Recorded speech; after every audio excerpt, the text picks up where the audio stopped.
Welcome to your extra shot of sunrise. I'm Carlos Diaz along with Meredith Juliet, and this morning we are learning more about the victims from that FedEx shooting which happened just over a week ago. One of the youngest will be laid to rest later today. Samaria Blackwell's funeral will be today.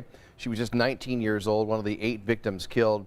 Visitation begins at 11:30 this morning at Southport Heights Christian Church. Her funeral will follow at 2:30. Yeah, let's get to the vaccine now. It's just tough to talk about those things, and we want to the entire Blackwell family, who I know on the South Side, they're devastated by this, and it's just so tough. And our thoughts and prayers are with the family. Yeah, 100%. A new vaccine, not a new vaccine, but an old vaccine has been given the green light to resume at IMS. The J&J vaccine is going to resume today at the Speedway. Even better than that, you can get vaccinated in like 3 hours if you want. That's because there's so many appointments available. Now we know this is a big news because there's been an 11-day pause on that Johnson & Johnson shot. But officials saying the benefits far outweigh the risk. A CDC advisory committee voted on Friday to recommend resuming use of the Johnson & Johnson COVID-19 vaccine in Americans that are 18 years old and older. The vaccine is linked to 15 cases of a very rare blood clotting condition, all in women. That's 15 cases out of several million J&J vaccine shots given. And I think if you make the argument that we take safety really very seriously, and there was a pause, it was examined, and now we're going ahead with it, which tells you that if you look at all of the other vaccinations that have been done, we've had about 141 million people have received at least one dose of the vaccine. A very small proportion of that, about 8 million, has been J&J.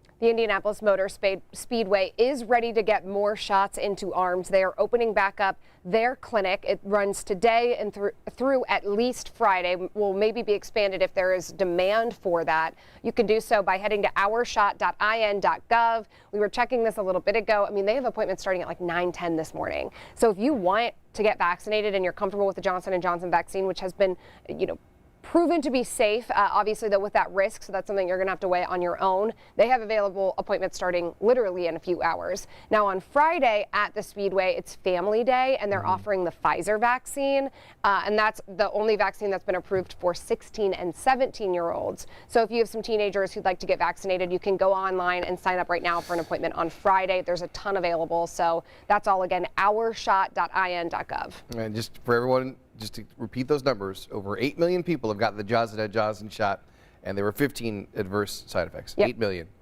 to 15. Yep. So just, it's just one of those things where I'm amazed, quite frankly, at the fact that we have to start reporting about vaccine hesitancy or vaccine blasé, where it's like we've had this huge rush, and now, we have to get to 70%. At least 70% of the population to have herd immunity. Right. And so I'm shocked. I'm amazed. Me too. 2 Hoosiers took home awards from Hollywood's biggest night, the Oscars. Lawrence North grads Mike Conley and Tiara Thomas are now winners of an Oscar. They got the statue. Mike Conley is an NBA player. He's playing for the Utah Jazz, point guard for the Utah Jazz. Conley and Kevin Durant were the executive producers of Two Distant Strangers. It won last night for live action short. And Tiara Thomas, she won the Oscar for Best Original Song, Fight For You from Judas and the Black Messiah. She had previously won a Grammy for co-writing another song with the artist Her. Not only did she graduate from Lawrence North, she's also a Ball State grad. Congrats to Mike and Tiara, but that's not all. There's a third. Yeah, another Hoosier making Oscar history. Mia Neal and Jamaica Wilson are the first black women to ever win for Best Hair and Makeup. This was for their work on the Netflix film Ma Rainey's Black Bottom, starring Viola Davis and the late Chadwick Boseman, who, by the way, how did Chadwick Boseman not win Best Actor last night? That's the big story. I know. I mean, Anthony Hopkins is amazing, but the guy's got a few Oscars. I mean, I don't know. I mean, you don't want to give it to someone just because they died, but I mean, people really thought he was going to win. Yeah, and he's an amazing actor, so. Yeah. Anyway, so that's just one of those things where you kind of scratch your head on that one. So and people were confused too because they kind of rearranged the evening to end with Best Actor, that category, instead of Best Picture. So a lot of people were like, oh, they're doing it because they want to make this a whole thing for Chadwick. It's and posthumously, and then they didn't give it to him, and Twitter kind of exploded for it. Well, Mia Neal is a native of Gary, Indiana, so congratulations, Mia, following her win. She said of the honor, quote, "I know that one day it won't be unusual or groundbreaking. It'll just be normal," talking about an African-American woman winning for hair and makeup. And, you know, the work that she did was amazing. And I don't want to take away from any of that. But to me, I watched the first little bit of the Oscars, and it just, you know, for the Oscars, you need it to be big. Yeah. And it just wasn't big last night because of the pandemic, right. you know. And so without that, they shot it kind of in a film, made it look like it was on film. It's called 23p, where it's 23 frames per second, and or 24p. And, you know, to me, that seemed weird. It just seemed, and it seemed like they were having it in the lobby of the Dolby Theater, you know, where people don't realize too, by the way, the Oscars, they take place during the day out in LA. It's 5 o'clock in the afternoon when the Oscars are going on. So it's always night here in Indiana. So when they're showing the Oscars last night and it's pure sunshine outside, it just seemed odd. Yeah. So. And they didn't have a host. That was a whole decision not to have a host. Right. I don't know. Kind of weird. Yeah. So I've always been a big believer in a host. It ties everything together. Even if they just do the opening monologue, it just ties everything together. But there was no really, I watched hoping for an opening monologue, and there was nothing because, you know, pandemic. So. Getting this comment from Mac, who's in our control room, saying that Academy definitely expected Chadwick to win. That's why they rearranged the show. They wanted to end on a tribute to him. Then it didn't happen. And Anthony Hopkins, who did win, he wasn't even there to get his award. So I didn't watch the end of it because it was late. Mac, did you not sleep last night? But No. he said super awkward ending there to the end. But we want to say another historic moment came for Chloe Zhao. She took home Best Director for Nomadland. She's now the first ever woman of color and the second woman ever to win that Oscar. It was a big night for the film. Frances McDormand, she won Best Actress for her leading role, and the film won Best Picture. If that's not your style of movie, you can look for Zhao later this year. She's going to make her Marvel directing debut with the Eternals. It's set for release later this fall. Well, the weather is going to be gorgeous the next few days. We're going to be in the 70s today, the 80s coming up on Tuesday. I have to read these comments to you, sorry, really quick, Okay. Carlos. 3 different people. Buck says nobody watches the Oscars. We do not care. Jay says I do not care. And Paul says I do not care. Nobody cares today. Well, no, and the funny thing is, too, I mean, yeah, Paul says nobody cares. Listen, I worked out in L.A. for 10 years, and I have been on the Oscars red carpet. And even when I was working in L.A. for Extra, I was like, you know, I mean. Really? Because. What? I mean, it was cool to see the stars, but, you know, just the whole thing of, you know, hey, it's an award for playing make-believe. All right, great, you know, and I get it. I get it that, that a lot of people work in the entertainment industry, and it's a big thing, and there's a lot of amazing actors and actresses out there that really dedicate their time and a lot of their psyche to that. I'm more of a nuts and bolts kind of guy, you know. It's like, you know, so it's just you're right. You know, the Oscars, I watched the first 10 minutes of it last night, and I was like, you know, okay. Time for bed. Well, the thing is, too, I think the reason really no one cares this year because there weren't any movies this year. I mean, no one went to the movie theater this year because of the pandemic. So how do you have an award show celebrating movies when there were no movies? And I get it, Netflix and the whole thing. Those are TV. To me, if it's on TV, it's on TV. Yeah, a lot of people didn't get to see see any of the movies that were nominated. Yeah, you know, I love the fact that HBO Max is like putting out their first run movies like Godzilla vs. Kong and Mortal Kombat, and I love that I can watch it at home for free. Yeah. But it's at home, so I don't really feel like I'm going to the movies, you know? So I think there's that magical thing of walking into a movie theater, smelling the popcorn, getting the $10 M&Ms, and, you know, I do too. and going and going sitting down and, you know, being immersed in it rather than watching it on your home TV kind of a thing. So, yeah, all those factors combine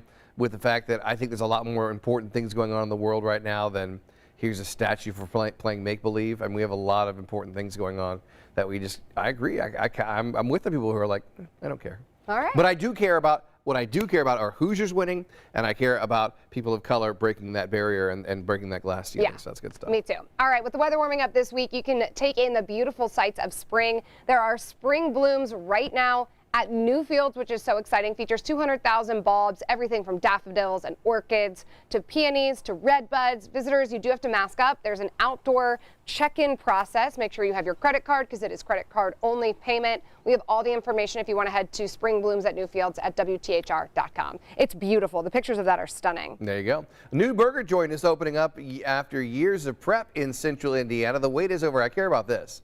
Wahlburgers is opening its first location in Indiana today. We want to give you a look inside the new restaurant and bar in Carmel. Actor Mark Wahlberg and, I have to do air quotes, actor Donnie Wahlberg. Yeah. I mean, because he's from New Kids on the Block. Donnie is. You know, I mean, Mark, he was Marky Mark, but he's an accomplished actor now. And Donnie's a good actor. All right, don't get me wrong. Okay. He was in The Sixth Sense. By the way, you know Donnie Wahlberg is the kid who shoots Bruce Willis at the beginning of The Sixth Sense? No, I did not know that. Crazy? That's amazing. That is insane. So, so their brother Paul, basically, he's the guy, you know, running things. And you'll see pictures of all of the brothers Wahlberg inside. They first announced plans to open up in central Indiana back in 2018, but it took forever for them. 3 years, yeah. If you want to check it out, it opens at 4 o'clock this afternoon, the corner of Rangeline Road and Carmel Drive. Let me just say this. I'm going to just throw this out there. When I was living in New York and LA, I fought long and hard up against East Coast bias and West Coast bias toward the Midwest, okay? And I said the Midwest is an amazing place. Now that I'm back in Indy, I just want to say, Southside's an amazing place. It is. So the last 2 weeks, we've had a Wahlburgers open up today and a Shake Shack open up, you know, one in Fishers, one in Carmel. We like burgers in the South Side. Come on now, you know. I heard that Brew Burger was wanting to open up on 135, and then the pandemic hit.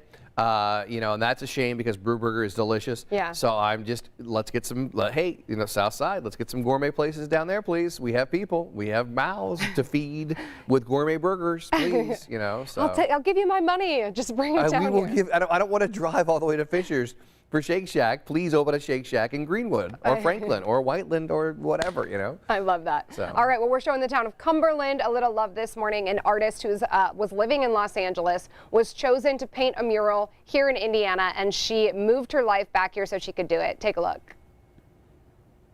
Coda Witskin, an artist and Hoosier native, was living in Los Angeles when she saw a unique posting for a muralist. The town of Cumberland put out an RFQ, basically a call out for artists. And I'm from Indy. I was living in LA at the time and applied and got the project and actually moved home for this project. The mural is being painted in an underpass along Buck Creek Trail. It's a unique spot for a mural. I mean, we can hear you're under an underpass. Talk about the irony of creating something so beautiful in a place that maybe people wouldn't necessarily expect. Yeah, well, it's in a place actually that people used to expect more like blight and graffiti. So you'll see we've actually covered up graffiti that happened even a couple weeks ago. So it's really a treat to put something beautiful where people literally would expect the opposite. The mural, funded by the town of Cumberland, has had a lot of community input. We had, gosh, like 3 or 4 stakeholder meetings where the people of Cumberland said what they loved about Cumberland, and then we put that in. So you'll see the German church with stained glass windows that everybody loves. There's obviously a lot of sunflowers for the sunflower fields along their corridor. Lightning bugs for the state insect of Indiana. So. Oh, that's so awesome. Yeah.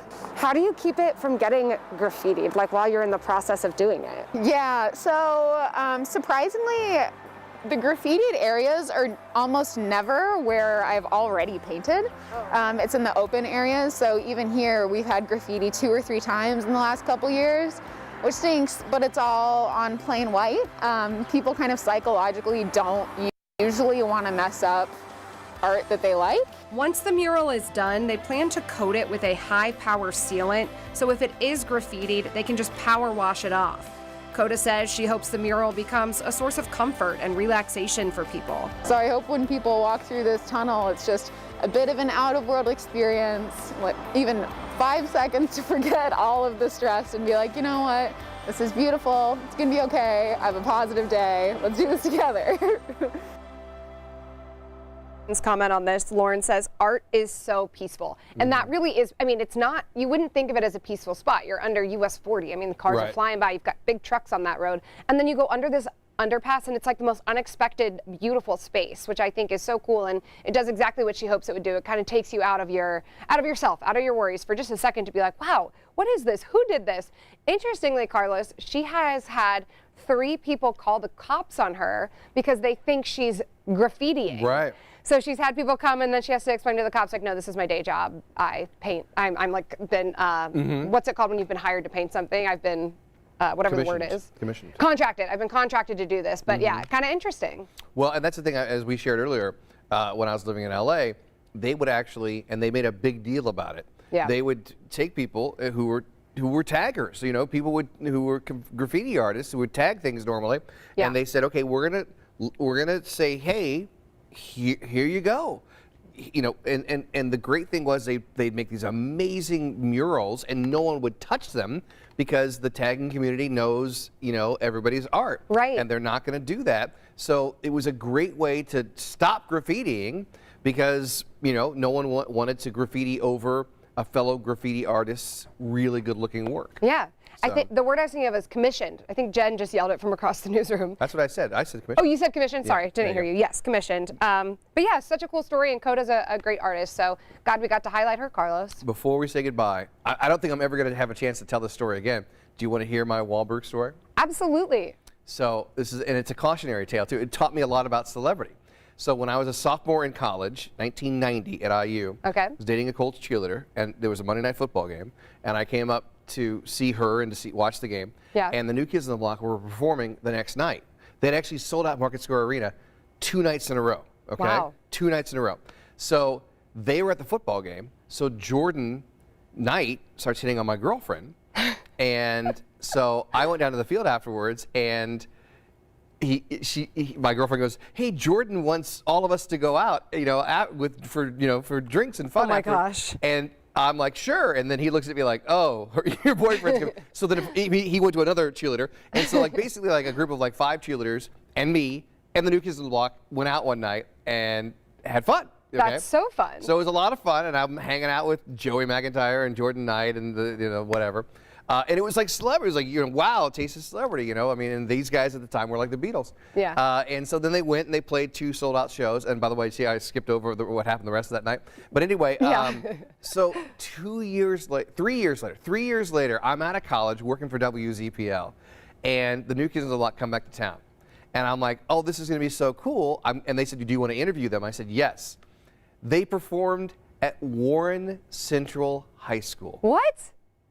Yeah.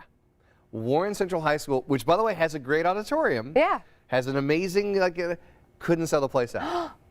They sold out Market Square Arena 2 nights in a row in 1990. 1993, they couldn't sell out Warren Central. Why? They just, Fell from grace they just a little? the popularity was gone. Wow. So that's my point about, when we talk about the Oscars and stuff like that, it's a land of make-believe because it's just like 1 minute you're selling out Market Square Arena 2 nights in a row, you're on the field at the Colts game, you're talking to cheerleaders. The next night you can't sell out a high school auditorium. Dang, that's super interesting. I love that story. Anyway, I just, and I felt so bad like talking to him backstage because I'm like, oh. Yeah, you're just like, darn, sorry. Oh, man. There's no one outside, but I'm going to talk to you now. So. All right, that's it. We're done. Well, what a wonderful story to end our Monday Extra Wahlberger Shot story. with. Yeah, exactly. I love that. We'll see you guys tomorrow morning. Who knows what stories we'll share then, right here at Extra Shot of Sunrise. Bye, guys.